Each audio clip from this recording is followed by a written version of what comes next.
Hello everyone, welcome back to another episode of the Darrell Brooks saga.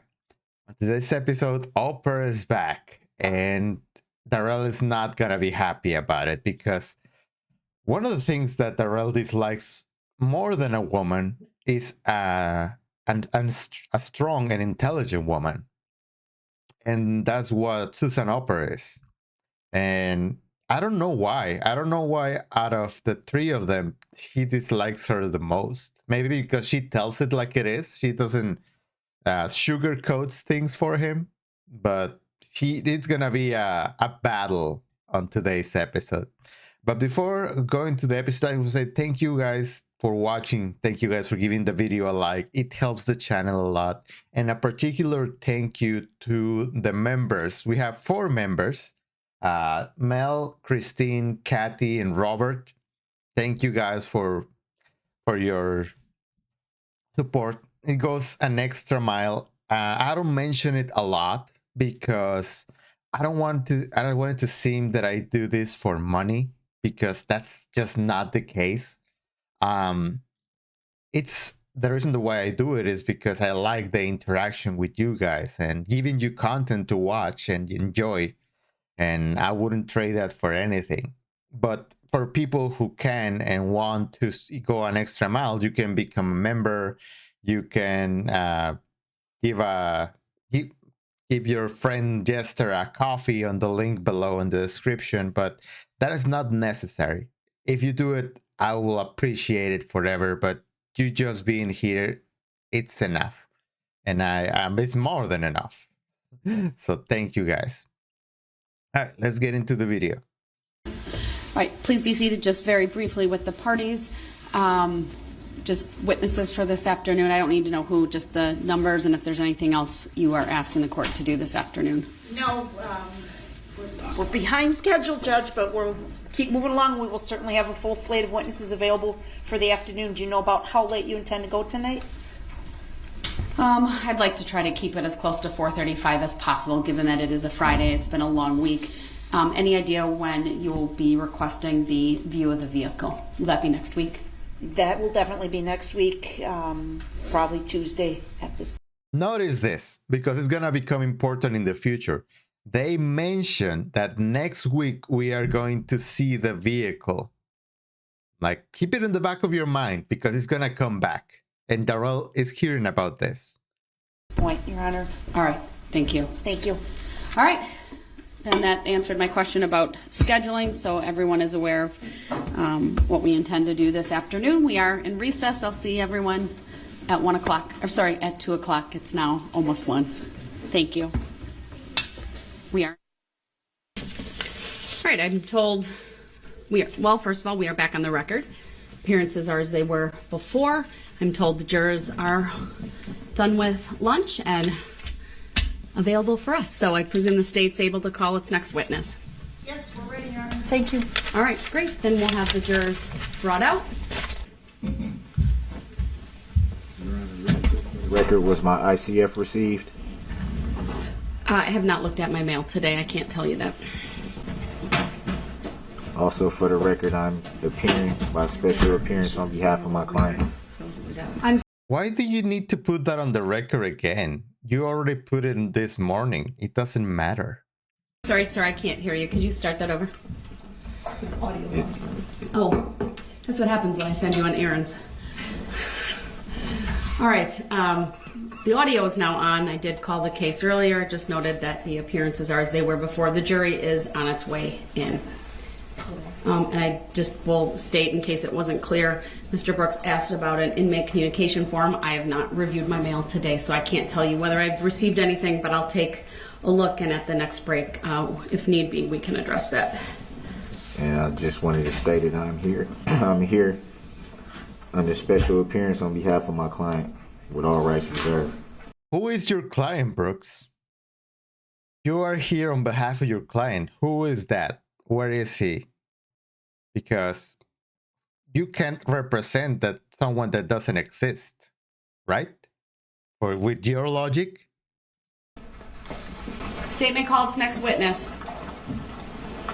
Thank you, Judge. State calls Officer Christopher Moss. First thing I will ask you to do is to state your first and last names for the record and spell each. First name is Christopher, Christopher. Last name is Moss, Moss. Thank you. Go ahead, your witness. Thank you. Good afternoon, sir. Good afternoon. How were you employed? Currently employed with the City of Waukesha Police Department. How long have you worked in law enforcement? I have been a sworn law enforcement officer for 14 years. All of your time was spent with the City of Waukesha Police Department? No, ma'am. Who else did you work for? 6.5 years was spent working for the City of Oconomowoc Police Department, and a year, or just over a year, was spent working part-time for the Village of North Prairie Police Department. Were you working for the City of Waukesha on November 21 of 2021? I was. And something that I noticed about this witness, I mean, obviously he's a cop, right? But he's like the other cop that we saw with the Catholic community group, is that he's very honest, direct. He's very educated. You can tell by his posture, by the way that he talks. He's just very professional. I like him. Do you recall participating in the Waukesha Christmas parade that afternoon? Yes, ma'am, I do. What was your role, please? For that event, I was tasked with the City of Waukesha Police Department's Honor Guard unit. Specifically, I was part of the Color Guard, which is the group that leads the parade carrying the American flag and the state of Wisconsin flag. And you were there right at the beginning of the parade, correct? Yes, ma'am, I was. Do you remember about what time the parade kicked off? Approximately 4 p.m. Did you march the entire route of the parade? I did. Did you complete the parade? Yes, I did. Without incident? Without incident. And after you... Okay, so it's a relatively short parade, I guess, like an hour. Because I remember the beginning of when Darrell went through the parade, it was around 4:30. So it takes around half an hour to go through the entire route of the parade. You completed marching the parade with the Color Guard. Did you go someplace? Yes, upon completion of the parade route, as we were the first entity to finish, since we led the parade, I subsequently returned to the City of Waukesha Police Department. And why did you go back to the department?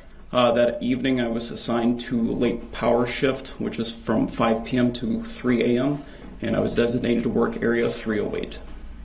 Okay, so you marched in the parade. As always, Darrell not paying attention because he's reading the report of the officer, so he has something to say. He'll be objecting more in a few minutes. Just give him a little bit of time. His reading comprehension is not that good. With the Color Guard, then you were going to go work a full shift that evening. That's correct.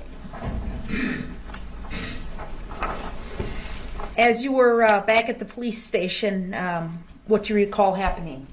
As I was changing out of my Honor Guard uniform into my duty uniform, I heard multiple police sirens emanating from the downtown area. I subsequently checked our reporting system and observed that there was a call for service that officers were responding to in emergency fashion, reference a subject with a knife. And where was that response directed to? What location? I believe that response was directed to the area of Frame Park in the City of Waukesha. Did you do anything at that point? I was still technically off duty, so I would continue to get dressed quickly in the event that they needed additional resources to that location. And did you ever get called to that location, sir? No, I was never called to that location. What happened next? As I continued to monitor my handheld radio while still getting dressed for duty, I heard via our primary channel fellow officers screaming hysterically on the radio, requesting people to respond to the downtown area and the parade route. What did you do? Got dressed as the fastest I've ever gotten dressed before, and subsequently sprinted out of the police department, entered a fleet, and responded in emergency fashion to the downtown area. Specifically, where did you go? I arrived in the area of Clinton and Main Street. And can you briefly describe for us what you saw when you arrived at that intersection, sir? Upon arrival, to describe it was just absolute chaos. As I exited my fleet, I looked east and westbound on Main Street. There were civilian subjects lying on the ground in every direction I looked, screaming, yelling, etc. Yeah, and at the end, the judge describes it as a war zone, which is, I believe, is completely accurate. Like over 60 people injured, 6 people deceased. Some of them at that point, like there were some people that were taken to the hospital, but someone didn't even make it out of the street. So chaos and war are very adequate words to represent what he did. Did you attempt to render aid to these individuals? I did. I ran in a westerly direction between Clinton and Maple, attempting to render aid to 2 elderly female subjects. Did you, at some point, leave that duty and speak with Officer Skolton? Yes, I did. Where did you speak with Officer Skolton? In the vicinity where I was, I ran into Officer Skolton, who approached me from a westerly direction. Upon making contact with him, he advised that he had fired rounds at a red Ford SUV, specifically an Escape. I asked him if he was okay. He stated that he was, and he subsequently said that we needed to find the vehicle. And did you in fact set out to try and find this vehicle? I did. Prior to Officer Skolton telling you that, did you have any vehicle description? I did not. The radio traffic was complete chaos with people screaming about injured participants of the parade being all over the downtown area. So where did you go to look for the vehicle? As I was moving my fleet... He's now realizing that he was one of the guys that got him, that looked for him and eventually captured him. So he's very angry with him at the moment. Near Donny Boy's Tavern on Main Street. I subsequently observed a male Hispanic running towards me, waving his hands frantically to garner my attention. And as I asked him what he needed, he subsequently stated he knew where the vehicle was. Did you understand what he meant by that? I clarified with him that he was speaking of the vehicle that was indeed involved in the incident in the downtown area, as well as the vehicle that Officer Skolton had fired rounds at. He confirmed this, and I subsequently told him to get into my squad car and began traveling with him. Do you know the approximate time this was occurring? The subject approached me at approximately 4:49 p.m. And so you took the citizen with you in your squad? Yes, ma'am, I did. And did he direct you to a specific location? Yes, ma'am, he did. Where did you travel? From my location where I met up with this individual, we traveled westbound on Main Street and subsequently made a left-hand turn to travel southbound on Maple Street. We traveled approximately 2 blocks to the area where I subsequently located the vehicle in the driveway. And this is something that I want to highlight about Waukesha and their citizens, that luckily someone saw Darrell Brooks and he directed the officer to where the car was. Like it helped them avoid a lot of time of them just waiting around and looking for the vehicle, which subsequently made it easier to find Darrell Brooks. Because he was ready to go. His mom already had an Uber or a Lyft, I don't remember what, for him to go away. So this was really, really helpful. How did you know it was the vehicle you were looking for? Based off what Officer Skolton had previously described to me as a red Ford Escape, I observed a heavily damaged red Ford Escape in the driveway of 338 Maple. This particular vehicle was heavily damaged in the front end. I also observed that there was clothing embedded in the hood, as well as a headband with blue lighting hanging from the side mirror. Additionally, I observed a bullet hole in the windshield on the passenger side. Did you secure this scene? I did. What did you do? As I exited my fleet, I drew my firearm to clear the vehicle to ensure that it was clear of persons that could potentially harm me based on the information that I had garnered up to this point. And after that was done and rendered clear, additional resources that came to my location. We secured it by taping off the entirety of this particular residence as well as the street. When you cleared the vehicle, were there any subjects present inside the vehicle? There were not. After you had secured the scene, did you have an opportunity to take photographs of the vehicle? Yes, ma'am, I did. And what device did you use to capture these photographs? So each of our City of Waukesha police squads are assigned a cell phone. I believe this one in particular was an iPhone. We utilize that to capture photographic evidence as well. So I utilize the cell phone from the squad. All right, I'm going to ask that exhibit number 99 be put up for the witness, please. Go ahead. Sir, do you see exhibit 99 on your screen? If not, it'll be up in a minute or so. Just let me know, please. Yes, ma'am, I do. Okay. Do you recognize that photograph, sir? Yes, ma'am. What do you recognize the photograph to depict? It depicts a heavily damaged Ford Escape in the driveway. And where is this location? 338 Maple in the City of Waukesha. Is this a photograph you took Yes, ma'am, I took this photograph. using your iPhone? Yes, ma'am. Okay. And there's something that Darrell always looks like. How can you know that is there if you don't know who took the video, who took the picture? Like, it's hearsay because of that. Not in this case, Brooks. He was the one taking the pictures. He was there. None of what he has to say is hearsay.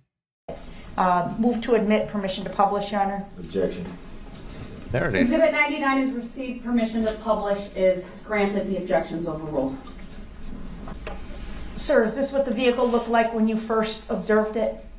Yes, ma'am. And you had testified earlier that you were able to see some articles of clothing on the vehicle. Do you see those items in this photograph? Yes, ma'am, I do.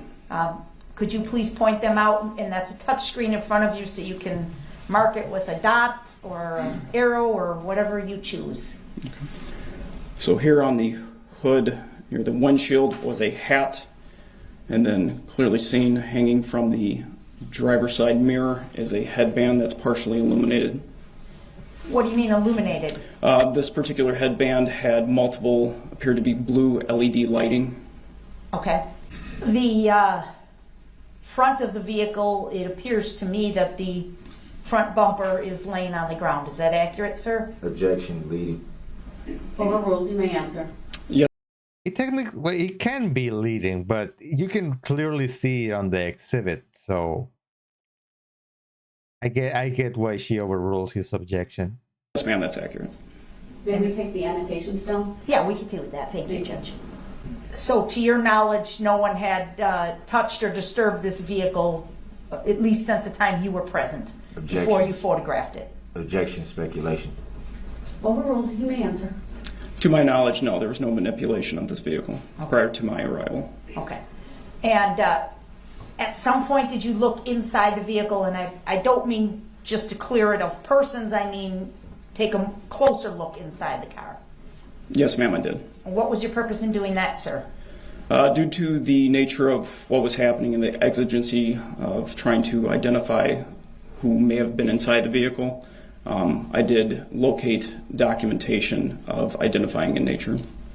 And do you remember the name on that paperwork? Yes, ma'am, I do. What was the name on the paperwork inside the vehicle? The name on the paperwork inside the vehicle was one Darrell Edward Brooks, Jr., male black, date of birth 2/21 of 1982. And in fact, was there more than one piece of paper inside the vehicle containing that same personal identifying information? Objection, speculative. How can it be speculative, Brooks? He did it. He was there. He saw the papers with his own eyes. There's no way that you can speculate about it. Overruled. The witness may answer. Yes, ma'am, there was more than one item. I don't see a front license plate in this photograph. Do you, sir? No, ma'am. Where's the license plate? May I draw? Yes. It was determined later that this is actually the license plate. Okay. On Look the how front. damaged that is. It looks like crumpled paper. Like, no wonder the officer Scolton didn't saw one, because he was just laying down there. not from the photograph, but from your recollection, was the rear license plate clearly visible? Objection. Leading. Overruled. The witness may answer. Yes, ma'am, the rear license plate was clearly visible on the vehicle. Did you attempt to run the license plate for this vehicle? Yes, I did via police radio. What information did you learn about the registration of this vehicle? The vehicle displayed a Wisconsin registration plate of A. Adam D. David P. Paul 9256, which listed to a Don L. Woods out of the city of Milwaukee. Another evidence that that wasn't his car. Maybe he was driving it, but it was officially registered to his mom, which I don't know how he got. I don't know why Don helped him with all of this, because you can argue that she helped him with this. You can argue that she's in part responsible for this, because she gave him the car. She got him out of prison. Like, all the guilt is on him. He did it at the end of the day, but she helped him in some ways.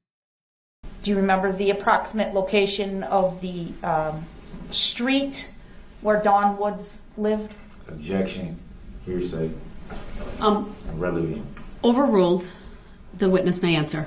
No, I do not recall that information. You just remember City of Milwaukee? Yes, ma'am, that's correct. Okay. And the vehicle was registered to Don Woods solely? Objection. Leading. Relevancy of who's it related to? What? Who is he relating to? The What? objections are noted. I'll sustain as to the form of the question and ask Attorney Opper to rephrase. Was the registration only in one person's name? From what I understand, it was. Okay. Do you know the relationship between Don Woods and Darrell Brooks? Objection. Speculation. Overruled. The witness may answer. No, ma'am, I do not know the relationship. At a later point, as you were, well, strike that. Let me ask this. Did you remain with this vehicle for some time? Yes, for some time. And were other resources, law enforcement and other resources called to the area to deal with this vehicle, sir? Yes, ma'am, they were. And as that was occurring, are you aware of other police activity that was occurring nearby?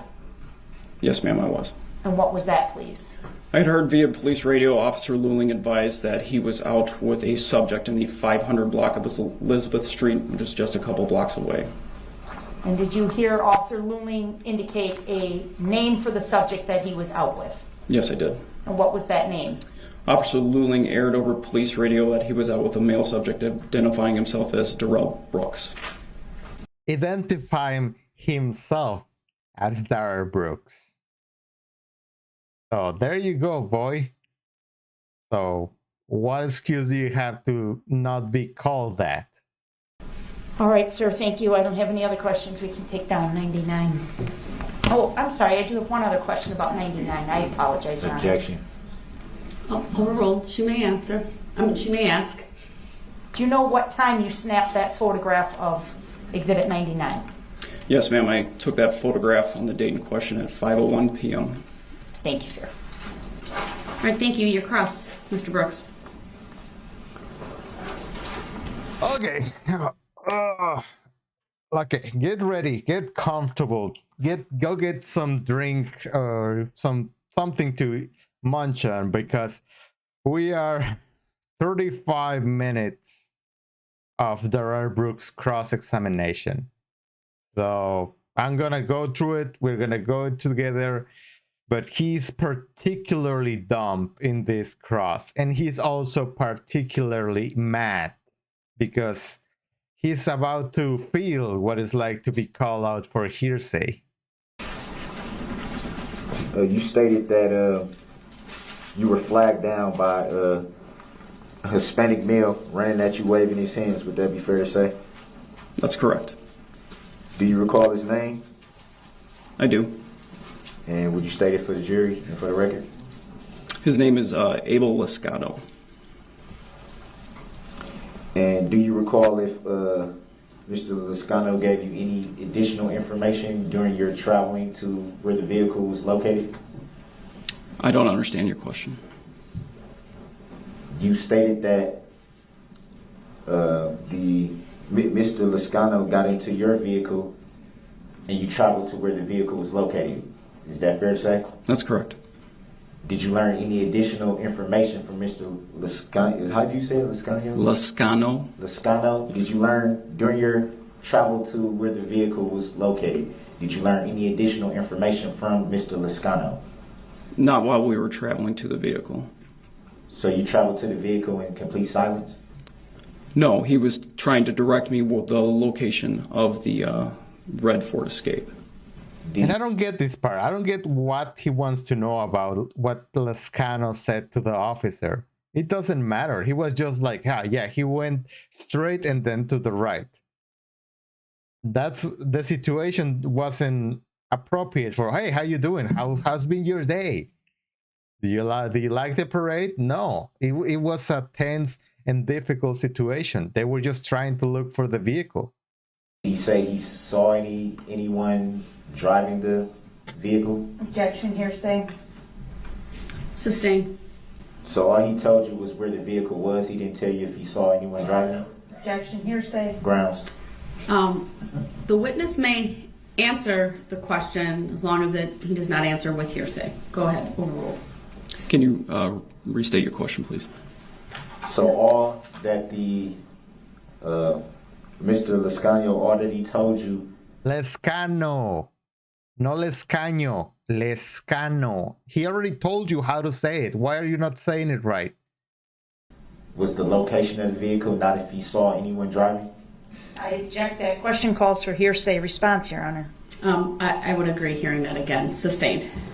Did he at all tell you that he saw someone in the vehicle? Objection, hearsay. Grounds. Sustained. Grounds for the sustain? It's His hearsay. to ask him what Mr. Lascano told him would be here. There you go. He expelled it for you. It's hearsay because you're asking him what the other guy told him. And look, he's a confused look like, that's not hearsay. That's not what I use hearsay for. Hearsay. So all Mr. Lascano did was just direct you to the vehicle? That's correct. Right. That's all you guys talked about during your Oh my God. trip to the vehicle? Objection, asked and answered. Grounds. Sustained. It was asked, and I previously sustained the objection. So, next question, please. When you were able to locate the vehicle, where did Mr. Lascano go? Once the vehicle was located, I had Mr. Lascano stand by in my fleet until other officers arrived to assist me, and then I transferred him over to someone else. Do you know if he made any report at that time? Define report. Did he make any report to law enforcement at that time? I'm not sure if he did or not. Do you recall Mr. Lascano yelling that there were subjects standing outside of the building? Objection, Your Honor. The Hearsay. vehicle I'm going to was? excuse the jury while I take up a legal issue. All rise for the jury, please. Like, out of all of this, 90% of his question has been about what Lascano told the officer, which is irrelevant right now. If he wants to learn about it, he needs to call Mr. Lascano, which I believe he does at the end. But let's hear what the judge has to say to him. Thank you. Be seated. Mr. Brooks, before I have you question this witness any further, it sounds like to me that you are attempting to offer through this witness the statements made by Mr. Lascano. If that is what you are trying to do, you may not do that. You will have to call Mr. Lascano as a witness if you so choose, if he's on your witness list. But that your questions are seeking to elicit hearsay from this witness. That's why I had the jury removed so I could explain my ruling and why I'm going to direct you not to ask this witness questions about what Mr. Lascano may or may not have said. I'm reading directly from his report. That would be double hearsay then, because it. Look, he's only asking questions of the report of the officer, but if you are reading what the officer said in his report about what Mr. Liscano said to the officer at that time, it's double hearsay. Like, he goes all the way with this. For one of his most used objections, that is incredible. It's not you need Mr. Liscano here to say what he told this officer. If you are attempting to offer it for the truth of the matter asserted, which is what I believe you are doing, you're attempting to establish the veracity of something Mr. Liscano either said or didn't say through another witness. That is hearsay. So it's not hearsay for the prosecutor to bring up.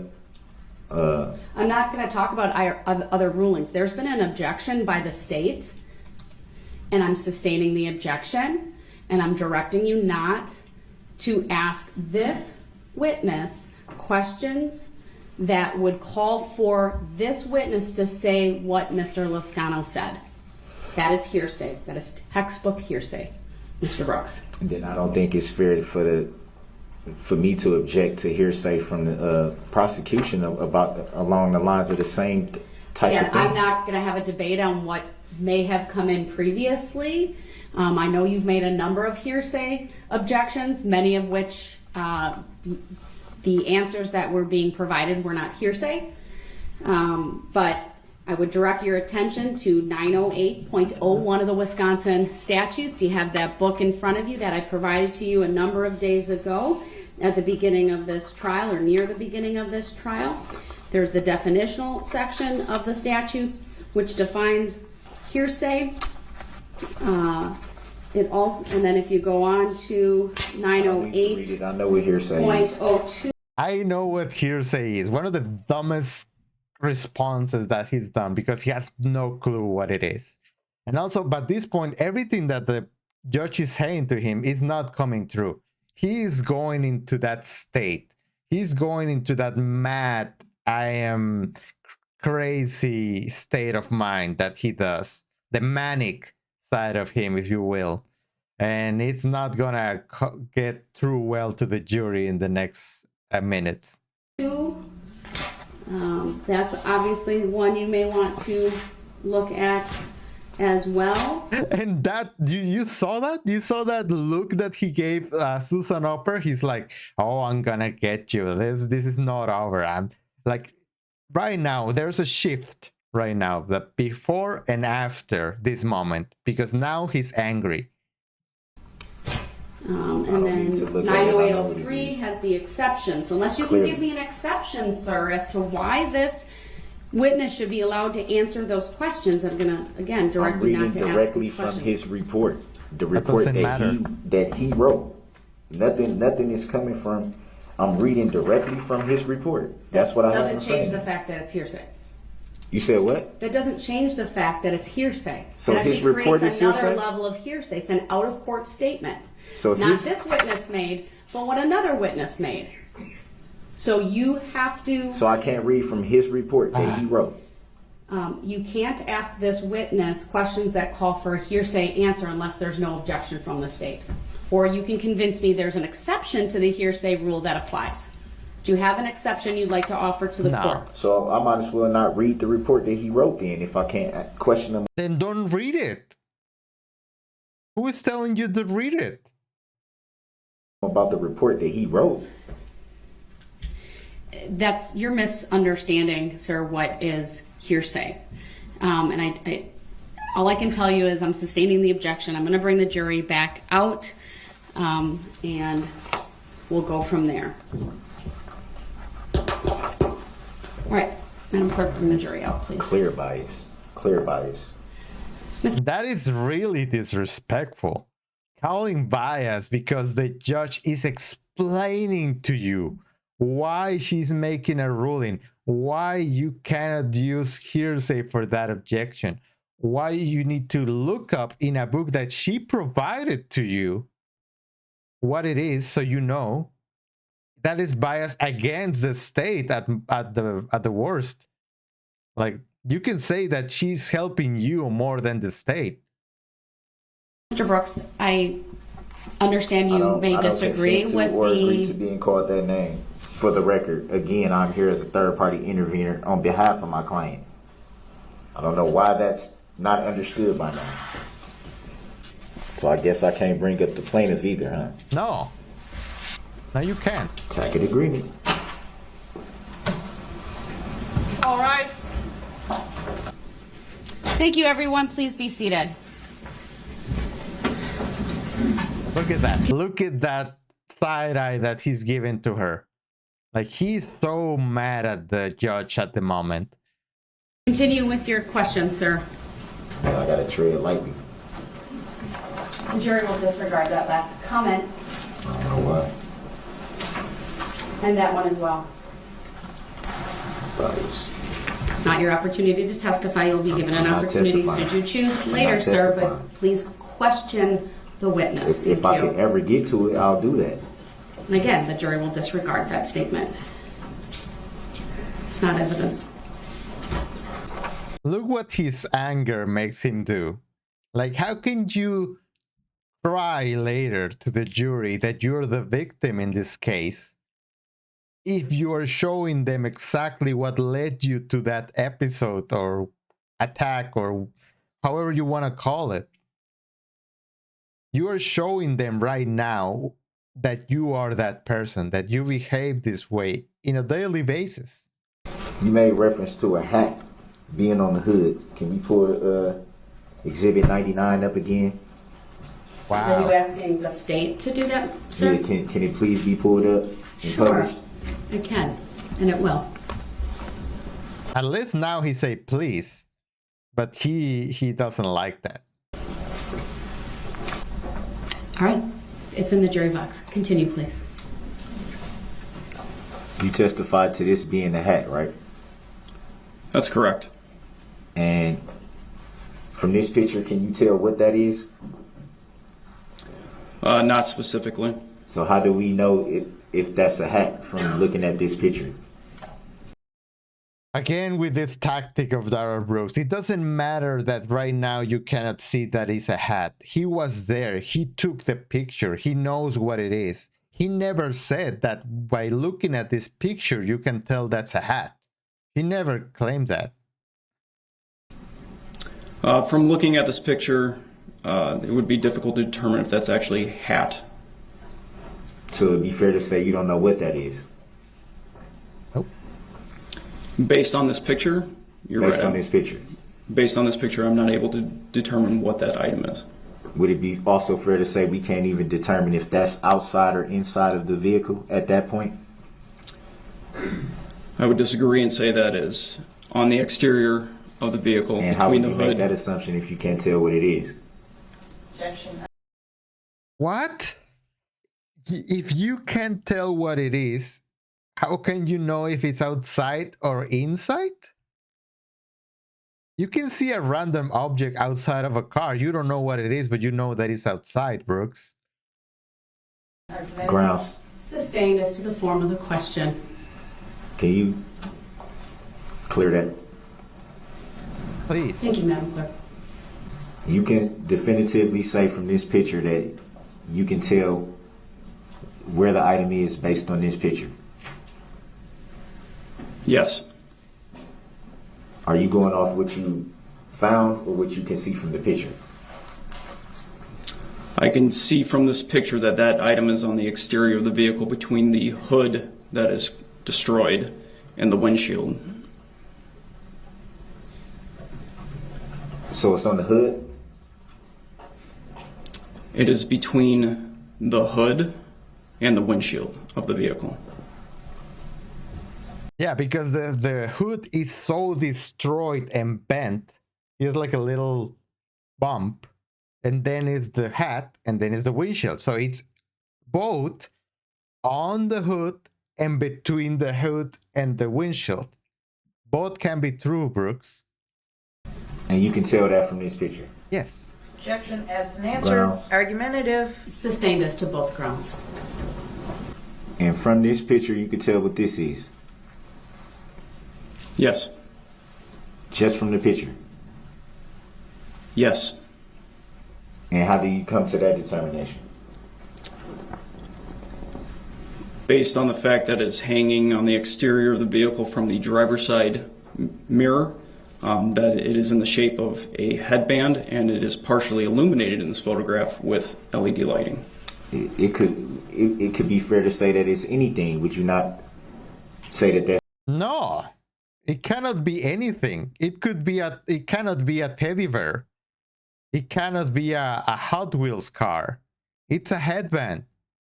fair? Just from looking at the picture, it doesn't necessarily say, or it doesn't, it's not 100% identifiable from this picture. Would that be fair to say?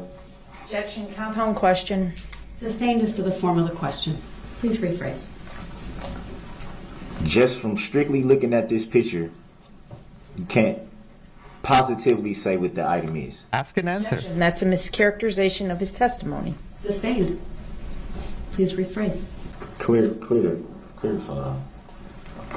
You're asking Madam Clerk to please Clear the clear it? photo. Wow. Mr. Brooks, I'd ask that you show some deference to my clerk and not bark orders at her and use simple courtesy. Thank you. And thank you, Madam Clerk. Will I be awarded the same, Your Honor? Please ask your next question, Will I sir. be awarded the same, Your Honor? Please ask your next question. I will. I just want to know if I'll be awarded the I have been. same. Thank you. Please continue. Yeah, she has been really respectful to him, even though he has been the worst person in the world in the courtroom. She has been patient and almost patient to a fault with him. And that's the thing that I don't get about Darrell Brooks. If you're mad with the judge, be mad with the judge. And with Susan Opper, I mean, you can kind of justify it because, I mean, they're deciding your future. But the clerk has nothing to do with this. She's just there working and she's doing stuff for you. So the least that you can do is be kind to her. She has nothing to do with this other than that being her job. Continue. Did you talk to anyone who lived in the residence?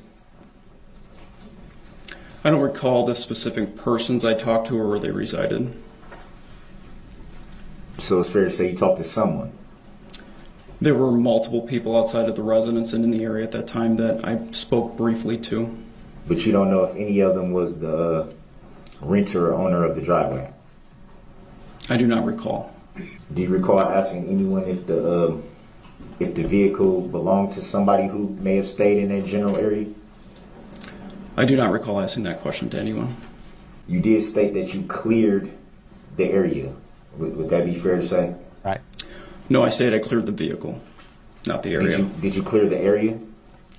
Eventually, we did clear the back portion of the residence to ensure there were no suspects or victims. Who is we? Persons of law enforcement. And Who is we? did you wait until law enforcement came before you started to do that? Or did you start on your own kind of way? What? Upon arrival to the location of the suspect vehicle, I was by myself, so I initially cleared the vehicle to ensure that there were no potential threats to myself. When I advised dispatch that I had located the suspect vehicle, numerous officers came to assist me and were there relatively quickly to help me secure the area. So would it be fair to say when you found the vehicle that you didn't locate anyone inside the vehicle? Correct. No one was located inside the vehicle at that time. Yeah, of course. This is you already ran away after like seconds after the vehicle crashed there.